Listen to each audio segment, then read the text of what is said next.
Good evening. My name is Shelron White, and this is my project on Pan-Africanism. Pan-Africanism is the idea that people of African descent have common interests and should be unified.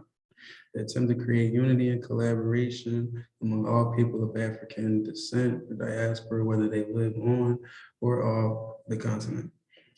It helped to launch the struggles for rights and equality for Black people all around the world. Some notable authors of the Pan-Africanism movement, authors like Marcus Garvey, authors like W.E.B. Du Bois, and also Kwame Nkrumah. Two early leaders of the Pan-Africanism movement were Martin Delany and Alexander Crummell, two African Americans who were heavy leaders of the Pan-Africanism movement. They felt as though Black people could not be superior and we could not thrive alongside white people.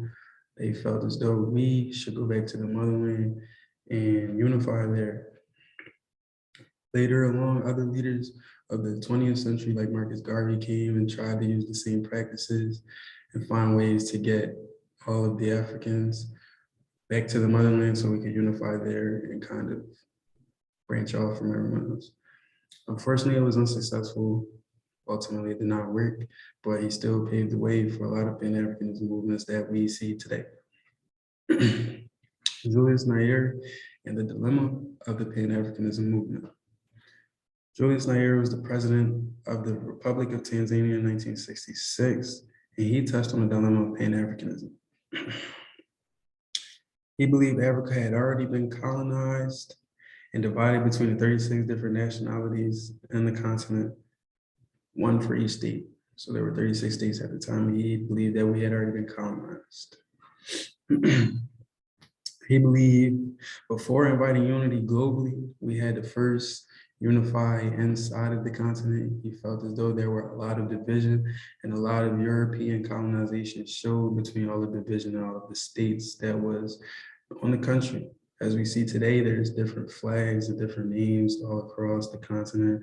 Those are all signs of European colonization. He was also aware that the land they had acquired at the time was not pure land. That was results and benefits of European colonization. Once again, he knew that. He felt as though we had to first break the European colonization and create unity inside of the country before moving outside of the country. The basic ideals of Pan-Africanism was that slavery and colonialism, slavery and colonization depended and encouraged negative, unfounded organizations of the race, cultures, and values of African people.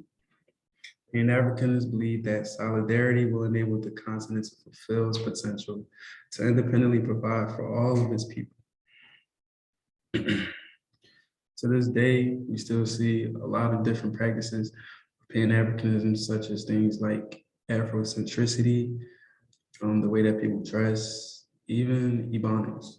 These could all be different ways to show colonization and to show how people bring things with them from where they're from, or how people pick up things and learn things from one place and take them to another. Ultimately, I have my collage in the background to represent Pan-Africanism. There's some, the red, black, and green you see are representations of the Pan-Africanism flag. And then some are just the Black Power flag. As you can see, the Juneteenth flag has the same thing as Pan-Africanism, the same colors. And I like this quote, I am not African because I was born in Africa, but because Africa was born in me, which basically just shows the unity that all people of African descent have. We all come from Africa. We all, have the same diaspora. So we should unify, and I think Pan-Africanism is definitely evolving, and I think we are working our way towards being unified globally as Africans. Thank you.